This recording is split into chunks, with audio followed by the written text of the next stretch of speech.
नित्याति सागर सुधी, गुरु है हितैषी, शुद्धात्म में निरत, नित्य हितोपदेशी।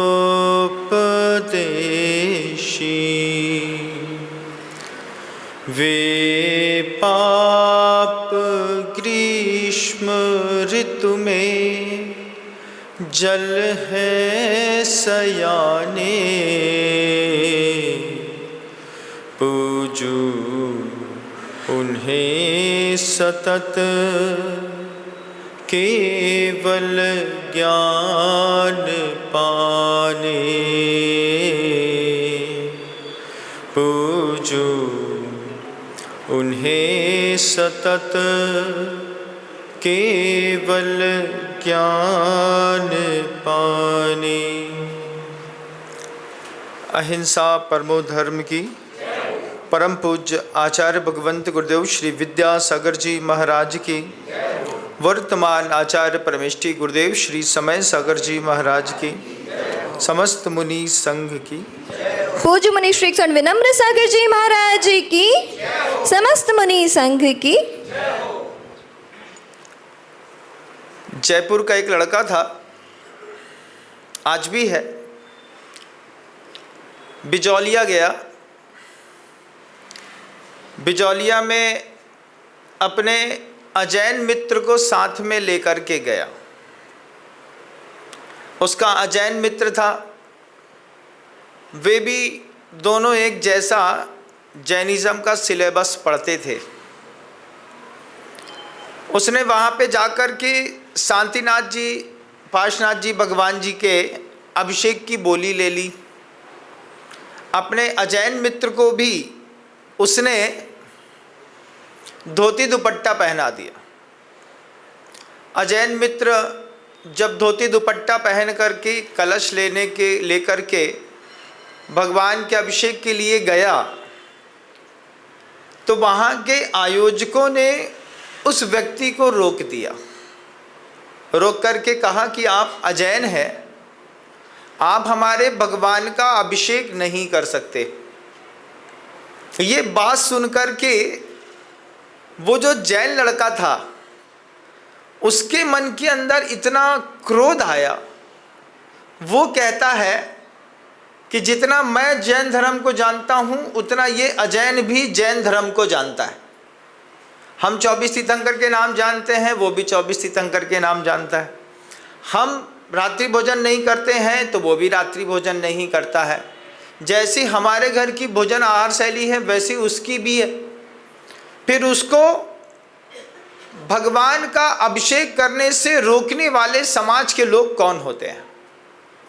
ये प्रश्न किसी एक हृदय का नहीं है, हजारों लोगों के मन के अंदर इस तरीके की भावनाएं हैं। उसके मन के अंदर वो भाव आया कि जब हमारे मित्र को भगवान के अभिषेक करने से मनाही है, तो फिर मैं भी मंदिर नहीं जाऊंगा। तो उसने अब मंदिर आना बंद कर दिया।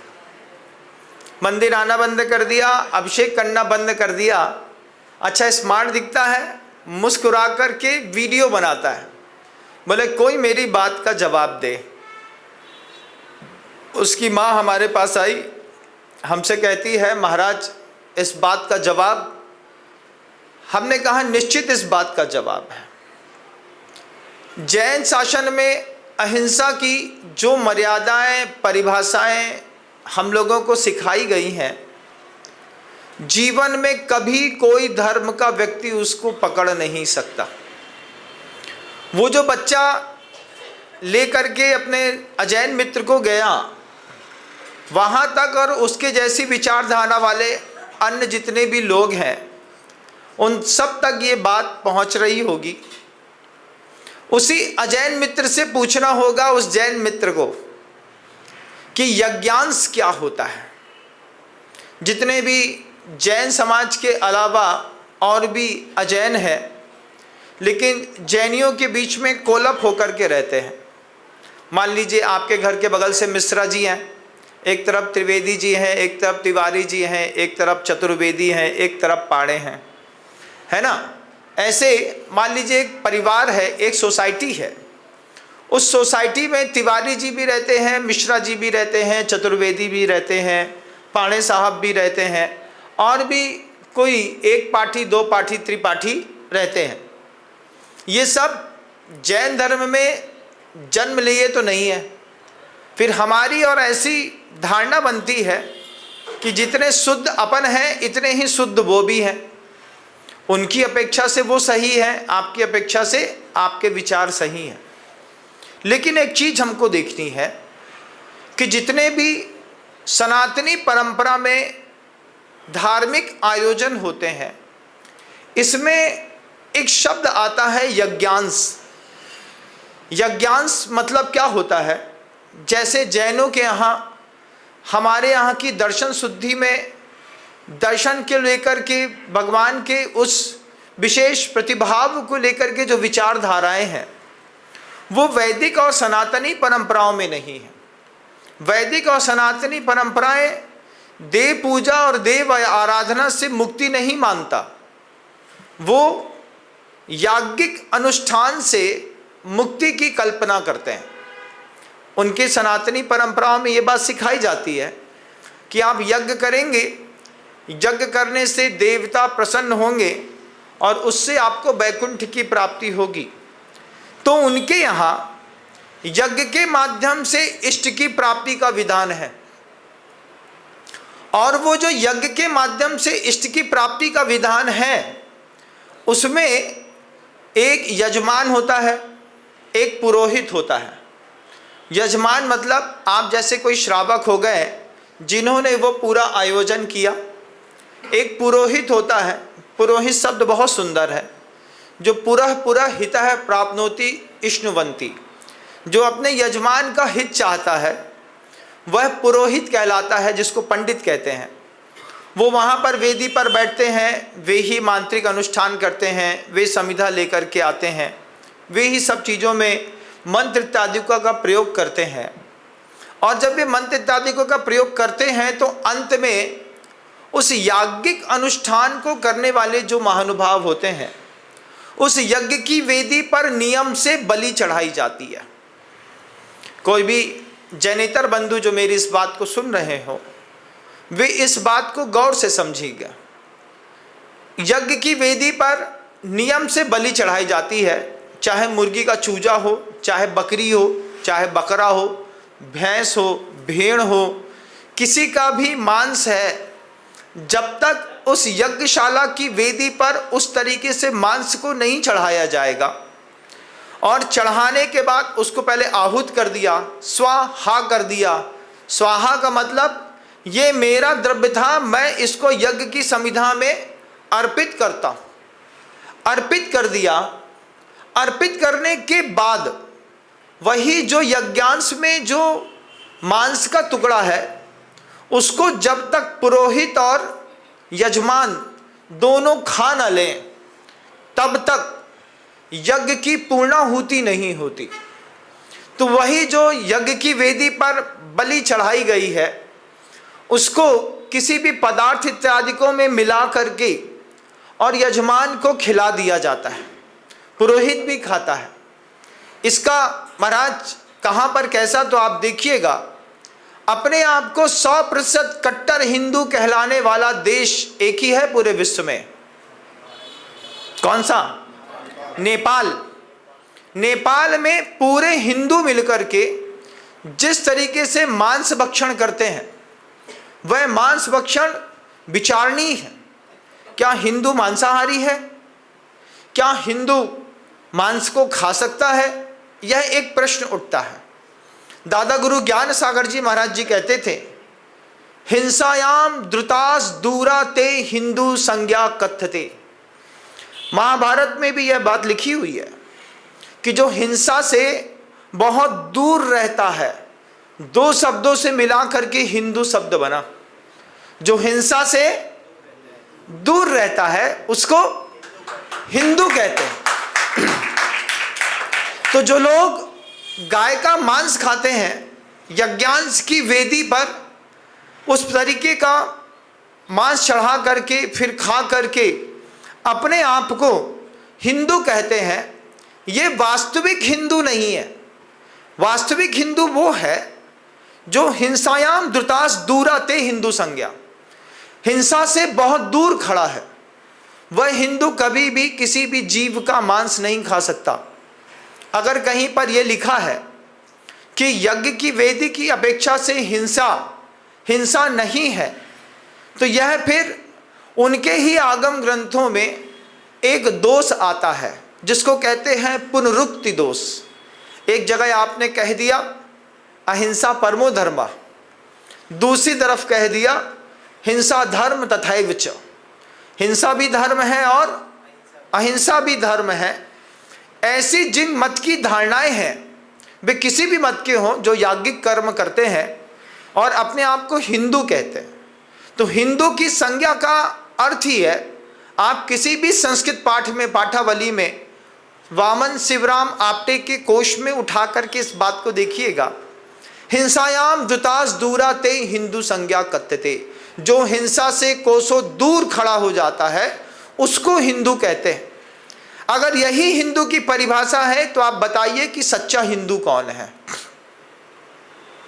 कौन है सच्चा हिंदू? सामने बैठा है आपके, जो आपको जवाब दे रहा है। हिंसा होगी, हम उससे बहुत दूर खड़े हो जाएंगे।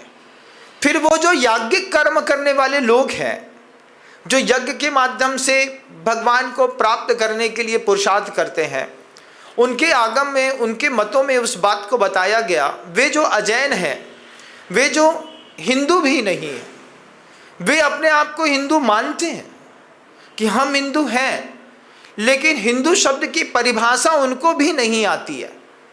वहाँ पर वह व्यक्ति, उस व्यक्ति को लेकर के जब वो बच्चा बिजौलिया पारसनाथ भगवान जी के अभिषेक के लिए गया, तो वहाँ पर जो प्रबुद्ध लोग थे उनने उसको रोक दिया। रोकने पर जैन समाज के बच्चे को बहुत तकलीफ हुई। उसको तकलीफ हुई, उसने कहा कि ये तो अघोर नीति है, एक कर सकता है दूसरा नहीं कर सकता।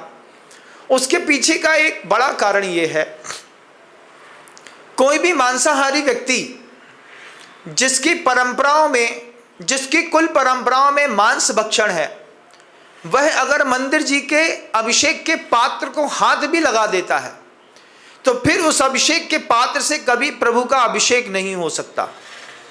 और अगर वह व्यक्ति भगवान का अभिषेक कर लेता है, उसके बाद पूरे मंदिर के विधि विधान में एक पुनः बड़ा विधान करना पड़ता है कि किसी मांसाहारी व्यक्ति ने जिनेंद्र भगवान की प्रतिमा या उसके पात्र को स्पर्श कर दिया। ये अपने आप में जैन कुलाचार में बहुत बड़ा दोष है। तो जो लोग आपकी सोसाइटी में रहते हैं, आपके बगल में रहते हैं, आप समझते हैं कि उनके यहाँ की भोजन शैली में, आपके यहाँ की भोजन शैली में एक रूपता है, तो ये आपकी और बगल वाले की गलती है।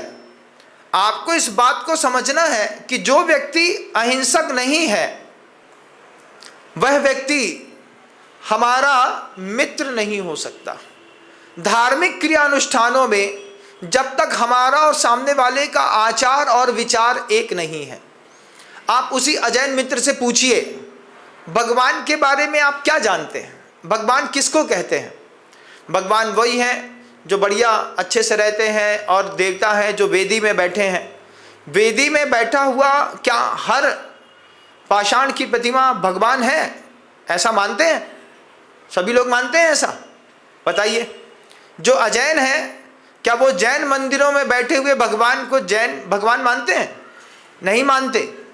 सबकी अपनी अपनी मान्यताएं हैं। अपनी अपनी मान्यताओं के चक्कर में कोई व्यक्ति अगर मांसाहारी है और उसने प्रभु जी के अभिषेक का कलश उठा लिया, अगर वह कलश चांदी का है तो फिर उस कलश को अग्नि में एक बार और तपाना पड़ेगा। अगर वह सोने का है तो धो करके शुद्ध हो जाएगा, लेकिन अगर वह तांबे का या पीतल का है तो फिर उस कलश को वहाँ से अलग कर दिया जाता है। इतनी पवित्रता जैन कुलाचार के मंदिरों पर नियम से पालन करी जाती है। जब इतनी पवित्रता पालन करी जाती है, तो फिर वह बच्चा भले जैन सोसाइटी के बच्चे के साथ रहता है, अजैन है, लेकिन उसके बाद भी वो भगवान की प्रतिमा का अभिषेक नहीं कर सकता।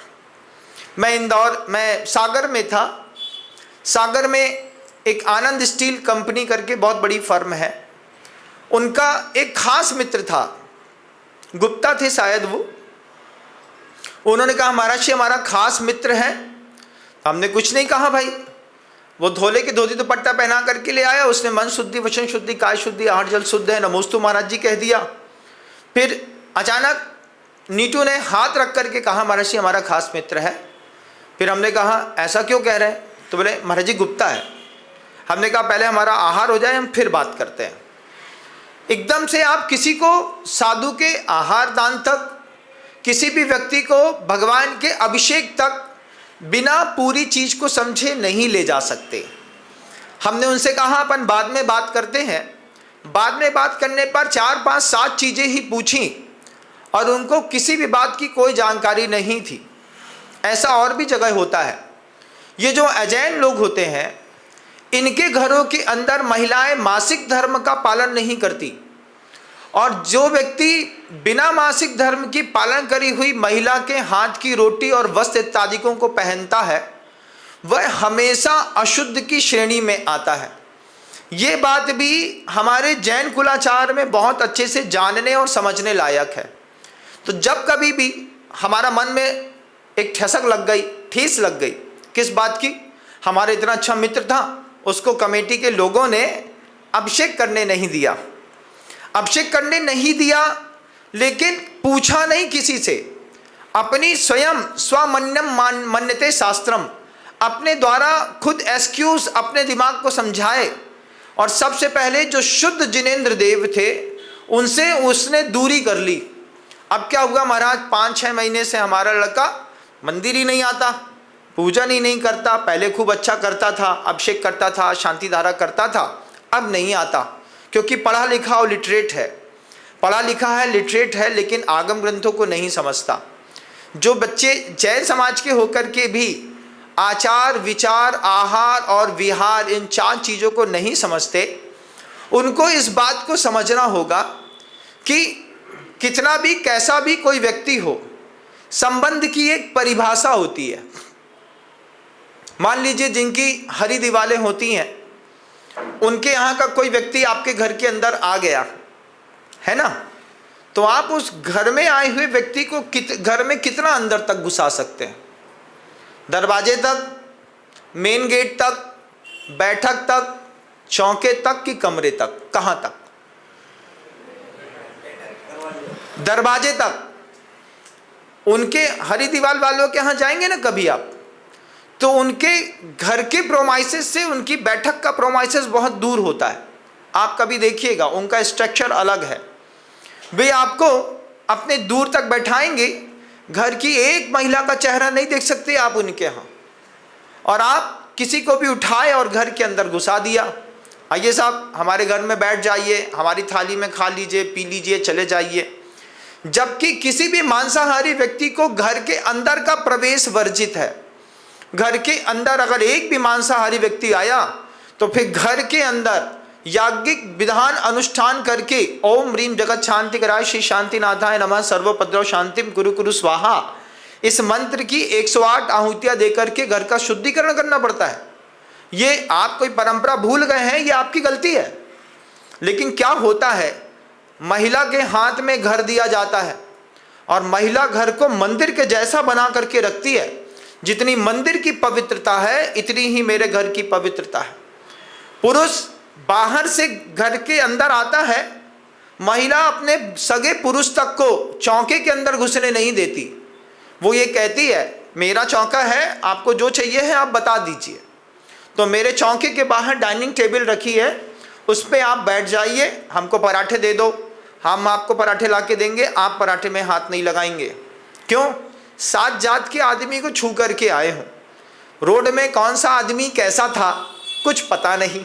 अब मान लो किसी घर में मिट्टी हो गई होगी, कोई आदमी मर गया होगा, वो अपने बाप की छाती में कूट करके पहले रो करके आया, फिर तुम्हारी दुकान में आ गया, बोला 4 मीटर सफ़ेद कपड़ा दे दो।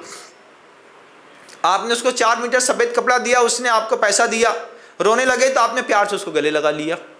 अरे भाई तू चिंता मत कर। उठे तुम, घर से, दुकान से घर आए, 7 जात के आदमी को हाथ लगा करके चौके के अंदर घुसे, पुड़ी का डिब्बा खोला, 2 पुड़ी निकाली और खाने लगे। तुमने पूरा चौका बर्बाद कर दिया। इसलिए जो पुरुष बाहर व्यवसाय करके आता है, जॉब सेक्टर से या बिजनेस सेक्टर से जब अपने घर के अंदर आता है, तो उसके घर के अंदर की भी मर्यादाएं होती हैं। वो घर के अंदर आता है, पहले अपने कपड़े उतारता है, हाथ पैर धोता है, फिर वहीं के अपने घर का चड्डा बनियान पहनेगा, हाथ पैर धो लेगा, और लगता है कि हम 7 जात को छू के आ रहे हैं तो थोड़ा सा शावर वॉश या पानी डाल लेता है 1 लोटा। क्यों? शुद्धिकरण हो गया। इसके बाद तो आप चौके के अंदर प्रवेश कर सकते हैं। लेकिन आप आकर के सीधे जैनियों के चौके में जैनी घुस गए, महाराज हमारा घर है। आपका घर होने के बावजूद आपके घर में आपका पूरा अधिकार नहीं है साहब। इस बात को दिमाग में बैठा के रखिए। और महिलाओं को भी इस बात को समझना है कि पुरुष को कभी भी पक्की रसोई और चौके के अंदर आने की अनुमति नहीं। आपको क्या चाहिए है, हम ला के देंगे, हमारा चौका खराब मत करिए। यह परंपरा जैन समाज में इतनी जबरदस्त चलती है। वो जो अजैन लड़का है वह अगर मांसाहारी है, महाराज हमारा दोस्त मांसाहारी नहीं है। आपको कैसे पता कि आपका दोस्त मांसाहारी नहीं है? आपको कैसे पता? हम जिस मित्र के साथ रहते थे, हम पंडित जी थे, टीका चंदन लगाते थे, उन्हीं के यहाँ का लड़का घर के अंदर, पिताजी नहीं रहते थे तो मांस बुला करके बड़े आराम से खाता था। हमने एक दिन पूछा, क्यों अनिल ये क्या है? वो कहता है अरे हो गया सेठ, चलता है। हमने कहा क्यों? बोले हमारे यहाँ चलता है। ये क्या हो गया भाई, आपके यहाँ चलता है? आपको कैसे पता कि आपका मित्र अजैन जो है वो मांसाहारी नहीं है? हिंदुओं का सबसे जबरदस्त अगर कहीं पर आचार संहिता और विधान है तो उसके लिए उन्होंने सबसे माथे ऊपर रखा है 24,000 श्लोक प्रमाण वाल्मीकि रामायण को। वाल्मीकि रामायण का प्रसंग है जहां पर स्पष्ट शब्दों में वाल्मीकि ऋषि ने वह बात करी है। हनुमान जी सीता जी के पास गए हैं, सीता जी से कह रहे हैं कि मैं राम के द्वारा भेजा गया हूं। सीता कहती है तुम्हारी बात सही है, मैं मानूं कैसे? तो हनुमान कहते हैं कि आप मेरी परीक्षा ले लीजिए, मैं राम का दूत हूं, मैं मुक्ति दूत हूं, मैं पवन पुत्र हूं, मैं राम का दूत हूं, मैं धर्म दूत हूं। ये शब्द हनुमान जी सीता जी से कह रहे हैं। और सीता जी कहती हैं तुम्हारी हर बात सही है, लेकिन जितनी बात तुम जानते हो इतनी तो रावण भी जानता है, कुछ वो बताओ जो सिर्फ मैं और राम जानते हैं। तो सीता जी हनुमान से पूछती हैं तुम एक बात बस बताओ कि रामचंद्र जी का भोजन क्या है, रामचंद्र जी खाते क्या हैं? क्योंकि रामचंद्र जी को मैंने जीवन भर भोजन परोसा है, मुझे पता है कि दशरथ पुत्र जो है वो जंगल में क्या खा रहे हैं, बताइए उनका भोजन क्या है। हनुमान जी ने वहां पर एक श्लोक बोला है, न राघवो मांसम भुक्ते न चैव मधु सेविते। वाल्मीकि रामायण में यह श्लोक उपलब्ध है जिसमें स्पष्ट शब्दों में कहा जा रहा है न राघवो मांसम भुक्ते, राघव रामचंद्र जी मांस नहीं खाते, न चैव मधु सेवते, और शहद का भी सेवन नहीं करते। 2 चीजें जंगल में सहजता में उपलब्ध होती हैं, राघव दोनों नहीं खाते। वन्यम सुवितम नित्यम भक्तम अश्नाति केवलम। उसके बाद कहते हैं वे पेड़ से फल तोड़ करके नहीं खाते, पेड़ के नीचे जो फल गिरा हुआ मिल जाता है उन्हीं फलों को शोध करके राघव को दिया जाता है। राघव इतने पवित्र हैं, सिर्फ उन्हीं फलों को खा करके वो पूरा वनवास काट रहे हैं। जब इतनी सुंदर व्याख्या वाल्मीकि रामायण में लिखी है, फिर हम कैसे कह सकते हैं कि हिंदुओं के यहाँ मांस का भक्षण लीगल है? ये बात विचारणीय है हम सब के लिए, पूरे भारत के लोगों के लिए। और उसके बाद यह भी विचारणीय है कि अगर आप किसी भी प्रकार से हिंसा आदि के समर्थक में रहते हैं, कोई व्यक्ति है जिस कुल में जन्म लिया है वह हिंसा का समर्थक कुल है, तो फिर वो जिनेंद्र भगवान की प्रतिमा तक नहीं पहुंच सकता। प्रतिमा तक आप मंदिर तक आ सकते हैं, मंदिर में आकर के आप दर्शन लाभ ले सकते हैं, लेकिन आप भगवान के अभिषेक शांति धारा तक नहीं पहुंच सकते। उसके लिए आपको भी सीता के जैसे अग्नि परीक्षा देनी पड़ेगी। उसके लिए आचार्य होते हैं, आचार्य दायित्व रहता है, आचार्य उस व्यक्ति को सम्यक दर्शन का उपदेश देते हैं, आचार्य उसको नियम देते हैं, नियम देकर के नियम की पालना कराने के लिए उसको प्रेरणा देते हैं, पालना कराते हैं। पालना कराने के बाद जब वह साल, 1.5 साल, 2 साल, 3 साल, 4 साल उसकी पालना कर चुका होता है, आचार्य जिन शासनोन्नति करा वे ही आचार्य परमेष्ठी होते हैं, जो जिन शासन की उन्नति में सबसे मुख्य भूमिका निभाते हैं। उन्हीं आचार्यों का फिर कर्तव्य बनता है, जब वो कहते हैं कि इनके आचार विचार आहार से आप पूरी जनता भी संतुष्ट है, इनने त्याग भी कर दिया है, ये उस तरफ जाते भी नहीं हैं, उस तरीके का कोई भी भोजन इत्यादि प्रयोग में नहीं करते, घर में भी महिलाओं की शुद्धि संहिता बताते हैं। उसके बाद जब वो पालन कर के बाद भी हाथ जोड़ करके गुरु महाराज से कहता है क्या अब मैं जिनेंद्र भगवान की भक्ति कर सकता हूँ, तब आचार्य की परमिशन मिलने के बाद वह कलश उठाता है, तब वह पाप मुक्त माना जाता है। ऐसे किसी भी व्यक्ति को हम मंदिर जी के अंदर ले आए और ला करके अगर ये कहें कि तुम भगवान का अभिषेक कर लो, हम तुम अगल बगल में रहते हैं, अगल बगल में एक दीवार के अंतर में सब कुछ बदल जाता है, इस बात का ध्यान रखिएगा।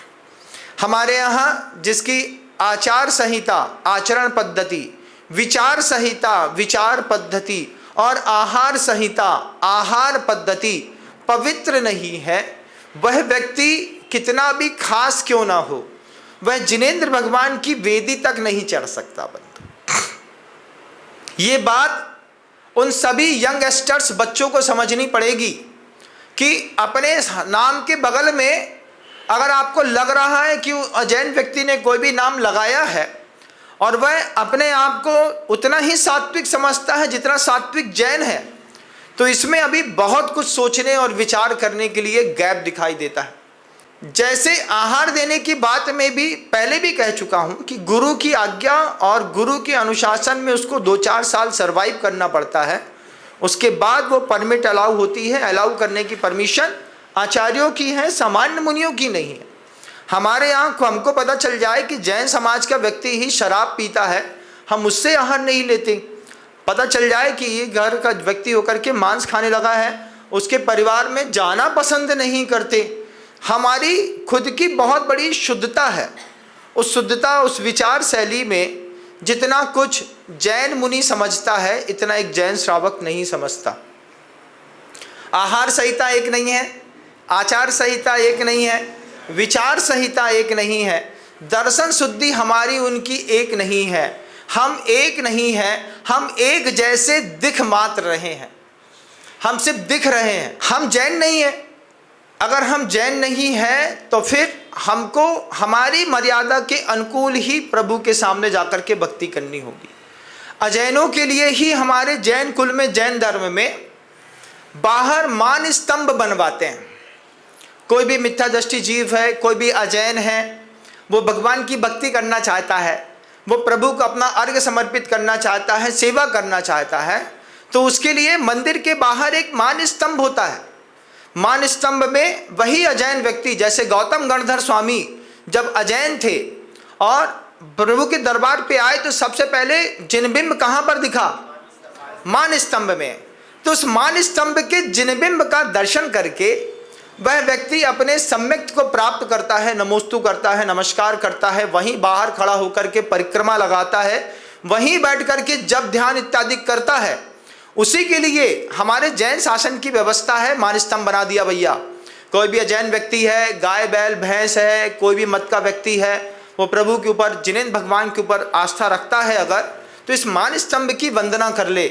मंदिर के अंदर प्रवेश करने से पहले हम 100 बार सोचते हैं, महाराज इधर उधर तो प्रवेश हो जाता है, इधर उधर जहाँ प्रवेश हो जाता है वहाँ की बात मैं नहीं जानता, लेकिन जहाँ तक मुझे समझाया जाता है मैं समझता हूँ, वहाँ तक कि यही परंपरा सामने आती है कि अगर कोई अजैन व्यक्ति है तो जिन मंदिर के अंदर उसकी एक मर्यादा है।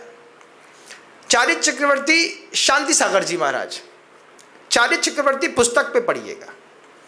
हरिजनों ने जैन मंदिर के अंदर घुसने के लिए प्रवेश करने की कोशिश करी, तो उस पर आचार्य शांति सागर जी महाराज जी ने 1111 दिन तक अन्न का त्याग कर दिया।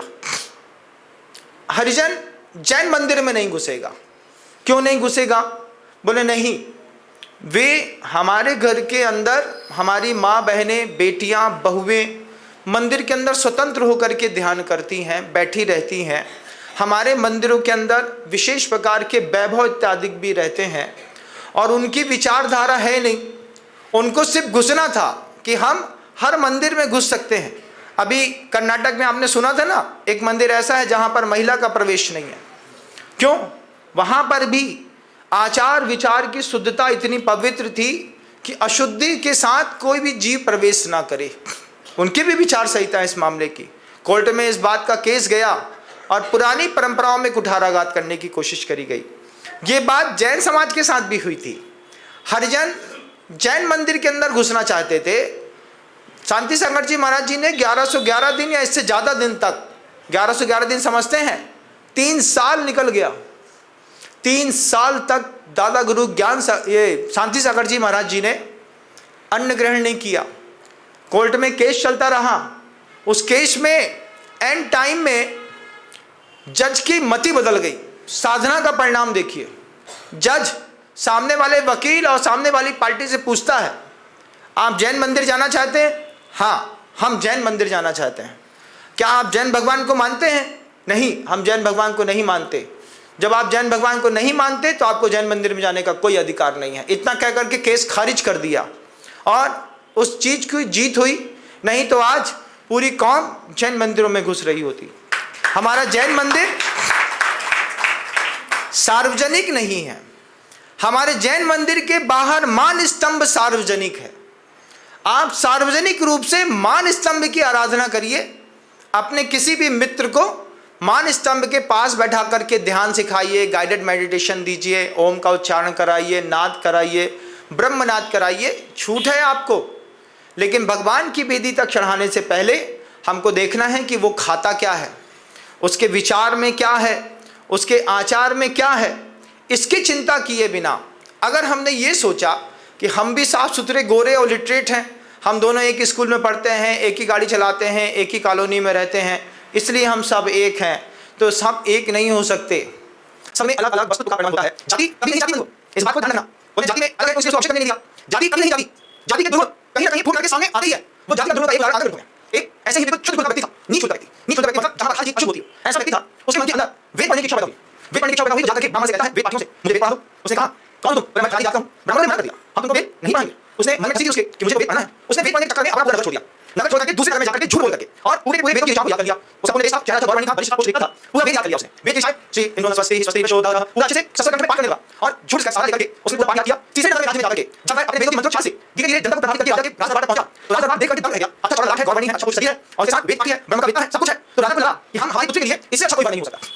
पुत्री के लिए अच्छा कोई बन नहीं हो सकता। बिना परीक्षा दिए, जैसे आप बिना परीक्षा दिए किसी मित्र को जैन मंदिर के अंदर लाना चाहते हैं। राजा ने उसकी कुल गोत्र की बिना परीक्षा दिए कुछ दिनों तक साथ में रखे और बाद में अपनी पुत्री का विवाह उस पुत्री के साथ कर दिया। राजा दिमाग क्या है, ये ब्राह्मण है। राजा दिमाग क्या है, ये वेद पाठी है, इसका सबसे अच्छा कुछ सही है, तेज वाणी है, इससे संतान पैदा होंगी तो वही शौर्यवादी होंगी, वही तेजवादी होंगी, वही वीरवादी होंगी। उसी तरीके का अंदर से वैभव और विजय का प्रमाण होगा। तो क्षत्रिय अपनी कन्या ब्राह्मण को दे दी, सौभाग्य बना, उसको महल देकर यहाँ पे रहो। वो कन्या शादी हो गई। शादी होने के बाद अपने पति के घर में चली गई। कोमलांगी कन्या 21 वर्ष की कन्या बिना सोचे समझे किसी को मिल गई। अब वहां जाने के बाद वो था तो वही तो था, ब्राह्मण का रूप जाना सकता है, लेकिन ब्राह्मण को जानने वाले को भी कुल गोत्र की शुद्धि आवश्यक होती है। अब बाहर से ब्राह्मण को सकते हैं, अंदर से कौन है वो जानता है। विवाह के पश्चात जब दाम्पत्य सुख की बात आई तो दाम्पत्य सुख को बोलते वक्त वह अपनी पत्नी के साथ सबसे बुरी अनंत क्रियाओं को चेष्टा करता था। तो उसकी कुचेष्टाओं को देख करके, उसकी अनंत क्रिया को देख करके वह ठकुरानी बार-बार सोचती है कि ब्राह्मण कुल का व्यक्ति होकर इतना नीच कर्म कैसे कर सकता है। बार-बार सोचती है कि इसके खून में ब्राह्मण को है तो ये भोग होकर इतना नीच नहीं हो सकता। कितना नीच आप समझ सकते हैं जो कि आपके संसार में चल रहा है। वो उसकी नीच पड़ी की हरकत दाम्पत्य सुख की बात देख करके वो ठकुरानी को शंका हो गई। शंका होने पर उसने खोज करके पता लगाया तो उसी नगर में जिस नगर का वो व्यक्ति था उस नगर का एक व्यक्ति आया। आकर के वो निकल रहा था, उसने देखा, अरे ये तो हमारे यहाँ का कंजूस नीच है। उसका नाम बोलते नहीं, बोल दिया। तो उसने किसी ने उसको उठा लिया, उसी ने उठा लिया, उसको उठा के लाया। बोले आप ये हमारे मामा है, क्योंकि उसने उसका बोल भेज दिया तो कहता है मेरे मामा है। मामा का रखा ऐसा कहकर के पास में रखा, चावल करी 5000 सोने की मुद्रा दी, उसने कह दिया अगर तूने एक शब्द भी बोला तुम्हारी गले गलत उतार देंगे। अब साथ में लगा ठकाने लगी थी कि किसी परिवार का कोई आया था, आज से मामा लड़का यहाँ रहता है। तो मामा लड़के को व्यक्ति बाहर गया तो पास में बुला के 10000 सोने की मुद्रा दी और सही बताओ ये जो तुम्हारा मामा लड़का है ये कौन है, कहां का है? अब कहता है महारानी माफ माफी हो, ये कोई मेरे मामा लड़का नहीं है, ये हमारे गांव का एक बिल्कुल नीच जात आदमी है। ये वेद पढ़ने के लिए आश्रम में ब्राह्मण को गया, ब्राह्मण ने मना कर दिया। मना करने के बाद दूसरे देश में जाकर के इसने झूठ बोल करके झूठ बिछाया, झूठ बोल करके उस विद्या को ग्रहण किया और विद्या को ग्रहण करने के बाद तीसरे आदमी में जाकर तुमसे विवाह करके रहा है। ठकुरानी को पता चला मेरा पति कुल और धर्म से नीच चलता है। पति वापस आया, ठकुरानी ने कटान निकाल करके पति के गले लगा के बोलती है सही बात को कौन नहीं तेरे गले लगा दूंगी। जब ठकुरानी ने इस तरीके का उस ब्राह्मण को भय दिखाया वो ब्राह्मण तो था ही नहीं, तब उसने कहा क्षमा करो मैं तुम्हारे बोलता हूं, मैं बोलता हूं उसने पिता को बोला कि ये स्कूल का है और आप उसको ब्राह्मण समझ रहे हैं। ब्राह्मण को बहुत ऊंचे होते हैं, ब्रह्म जानना की ब्राह्मण जो आत्मा को जानता है, ज्ञान दर्शन शास्त्र को जानता है, जो ऊंचा है आचार संहिता के मामले में प्रभु के बाबा दूसरा नाम सिखाता है, उसको ब्राह्मण कहते हैं। ये ब्राह्मण नहीं है।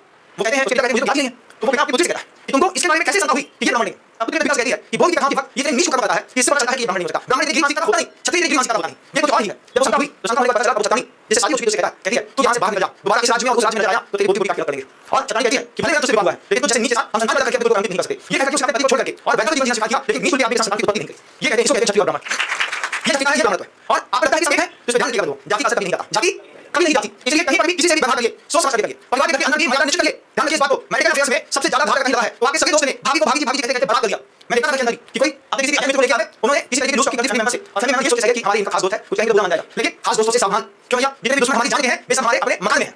जितने भी हमारे दुश्मन जान के हैं वे सब हमारे मकान में हैं और हमारे खानदान में हैं। आपने एक बनाया बहुत अच्छे दोस्त जुड़े, लेकिन घर के अंदर उन दोस्तों को बनाने की एक मर्यादा होती है। इस मर्यादाओं का ध्यान रखिए। जैसे समाज के अंदर चीनी के बर्तन होते थे, उन्हीं नीच लोग थे जो मांसाहारी होते थे, जो शुद्ध लोग होते थे। जैसे समाज के लोग चांदी के बर्तनों में खाना खिलाया, बर्तन में बैठा के पुत्र भाई पाल के खिलाया, लेकिन मांसाहारी व्यक्ति है, जो व्यक्ति है, उसके लिए भी एक मर्यादा निश्चित करी गई। उस मर्यादा के साथ चलिए। महाराज सेकुलरिज्म का जमाना है, सब मिलकर रहते हैं, सोसाइटी में इसी तरीके से रहना पड़ता है। ध्यान रखिएगा, सोसाइटी में इसी तरीके से रहने का परिणाम है कि तुम्हारी पत्नी पड़ोसी के साथ भक्ति भक्ति की भक्ति। महाराज ऐसे हुआ, इसका परिणाम कहां से निकला? वहीं से निकला। तुम रहते नहीं हो, 2 घंटे तुम्हारे घर के अंदर घर में तुम्हारे इसमें है और तुम ये कहते हो कि दोस्त को पता नहीं पता, उससे बोलो हमारे घर के अंदर हमारी उपस्थिति में आइए, इसका पाने की कोशिश करिए। मैं आपसे बताने के लिए अगर पति की उपस्थिति में पति का कोई आता है दरवाजे से बाहर कर दीजिए। अभी ऐसा नहीं भाग जाएगा, संबंध चलता हो चले, नहीं करता हो तो खत्म हो जाए। अब तुमसे लेना है, न तो संतान करनी है, तुम्हारे घर चले जाओगे, मैं से बाहर रहो, पति को समझाने की जरूरत है। व्यवहार इतना भी नहीं निभाया जाता कि परिवार में जाए। इस बात को आप अपने परिवार वालों को भी बहुत अच्छे से समझाइए। आपकी दोस्ती थी, बहुत अच्छी बात है, दोस्ती है, बना के रखिए। मंदिर लेकर के जैन धर्म अजय को सिखाना था, उसको जैन शासन नहीं सिखाना था, उसको सिर्फ नॉन वायलेंस लाइफ सिखानी थी। अहिंसा जीवन ही जैन जीवन है। उसको समझाओ वचनों में अहिंसा, उसको समझाओ क्रियाओं में अहिंसा, मन में अहिंसा, काया में अहिंसा। अहिंसा धर्म का मात्र देना होता है जैन के लिए। आप उसको बोले हमारे भगवान को छोड़ो, भगवान को छोड़ने से वो समझ नहीं जाएगा। वो अपने भगवान को भगवान की अहिंसा भी पता है, सामने वाले को नहीं पता है, कुछ नहीं पता है। और आपको क्या मंदिर में मंदिर एक गुण का स्थान नहीं है। ध्यान रखना, इस मंदिर में असंख्य देवी देवता रहते हैं जिनके पास सापन शक्ति रहती है। अगर किसी देवता को लग गया जो जैन शासन में जिनके रक्षक देव होते हैं, किसी देवता को लग गया ये मानसा व्यक्ति है, हमारे जीवन में छुई और उसके बाद तुम्हारे साथ में को भूल जाए, वो सुसाइड कर ले, भूल जाए, कुछ हो जाए, एक्सीडेंट हो जाए और किसी भूत या प्रेत की शाप की शक्ति उसको लग जाए तो जवाबदार कौन रहेगा?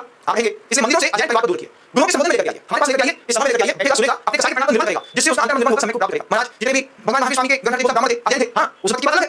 जितने भी गणना के सब थे, जितने भी क्षत्रिय संक्रम के गणना के सब ब्राह्मण थे और हमारे जैन थे। परमात्मा समझता है ये सब क्षत्रियों का ही वंश है, कमी वाला है, परमार है, कोई नहीं। ये सब की मूल परंपरा जाके देखिएगा, हम आपके क्षत्रिय थे, ये तराजू और चाबी हमारे काम नहीं था, हमारे यहाँ भी तलवार और शौर्य का काम था, हम यही काम करते थे। लेकिन अच्छे वाली समाज की व्यवस्था नहीं, आज लोग हमको बढ़िया नहीं लगे, हम बढ़िया नहीं है, हमारे काम बढ़िया नहीं है। आपने आपको बढ़िया मांगे, यहाँ गलती है, बढ़िया काम को याद है, हम उसका नाम नहीं लेंगे, आप यहाँ पर काम करें, लेकिन हम बढ़िया नहीं है। लोगों को बढ़िया कहते हैं, क्षत्रिय को है, जैन समाज का आदमी प्यार करता है ना, अच्छा जो हमारी हो जाएगी, हमारे यहाँ प्यार करके साधु का शासक का दोनों का प्यार लेकर के किसी भी कौम की हवा नहीं हो जाएगी। उसको लगेगा दिगंबर साधु क्या कहते हैं, एक मुनि महाराज की छाया पूरी दुनिया की कौम के लिए अजूबा है, अजूबा आपके लिए सामने बात है, आपके सामने बात है। अरे महाराज बैठे हैं, पूरी दुनिया के लिए हम अजूबे हैं। जब पूरी दुनिया में किसी व्यक्ति को बताओ, कल्याण में था पूरा मिशन, गुरुदेव विराजमान थे, जितने भी फॉरेनर से आते थे, रात बाहर बैठे थे गर्मी में, आकर के सामने बैठ के रोते थे। कैसे रोते थे? एक महिला खूब रो रही थी, जर्मनी से आई और रोते रोते खूब रोई, 50 की मुस्कुरा दिया, इशारा किया, सांत्वना दी। वो अपनी भाषा में कहती है अपने उससे विभाषी से कि मैंने सुना था कि भारत में भगवान होते हैं, आज मैंने अपनी आंख से भगवान को देखा।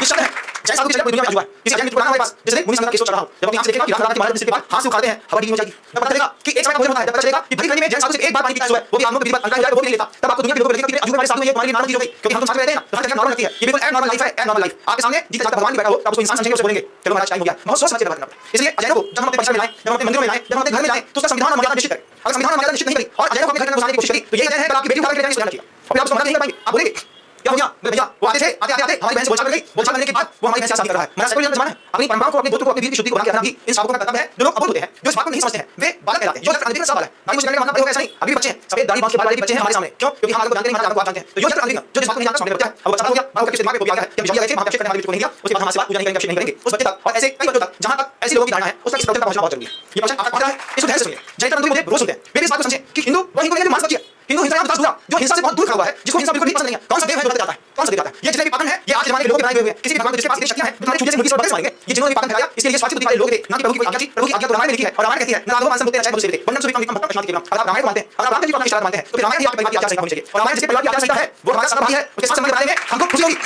रामायण में राम जी सूरज है, रामायण सिखाया गया भरत जी, राम जी का विश्व बना था। भरत दुनिया के बैठ के राम जी से कहते हैं प्रभु आप तो अयोध्या से बाहर जा रहे हैं, लेकिन मुझे कोई आदेश देकर जाए। राम जी भरत को उठा के कहते हैं भरत कुछ मर्यादा का ध्यान रखना, हम सब सूर्यवंशी हैं, सूर्य की उपस्थिति में दान पूजा का कार्य करना और जब तक सूर्य उगता है तब तक दान पूजा करते रहना। सूर्य की अनुपस्थिति में भोजन भी मत करना, ये सूर्यवंशियों की पहचान मानी जाती है।